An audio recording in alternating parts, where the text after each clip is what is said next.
நம்பவே முடியாத 5 டெக் பொய்கள் வாங்க பார்க்கலாம். போன்ல சிக்னல் ஃபார் ஃபுல்லா இருந்தா நெட் வேகமா இருக்கும் நினைச்சா அது பொய். அது டவர் எவ்வளவு கிட்ட இருக்குன்னு மட்டும்தான் காட்டும். ஏர்பிளைன் மோட் போட்டா சார்ஜ் சீக்கிரம் ஏறும் தான், ஆனா பெருசா வித்தியாசம் இருக்காது. சும்மா 1 நிமிஷம் தான் மிச்சமாகும். கேமரால மெகா பிக்சல் அதிகமா இருந்தா மட்டும் போட்டோ சூப்பரா வரும்னு நினைக்காதீங்க. மெகா பிக்சல் நம்பர் முக்கியம் இல்ல, கேமரா சென்சார் தான் போட்டோவை அழகாக்கும். நம்பரை பார்த்து ஏமாறாதீங்க. ஆப்ஸ க்ளோஸ் பண்ணா போன் ஸ்பீட் ஆகும் பண்றீங்களா?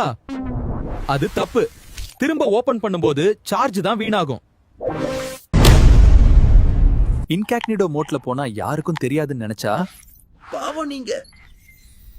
உங்க போன்ல ஹிஸ்டரி சேவ் ஆகாது, அவ்வளவுதான். இதுல உங்களுக்கு எது புதுசுன்னு கமெண்ட் பண்ணுங்க. அப்படியே மறக்காம ஃபாலோ பண்ணிடுங்க.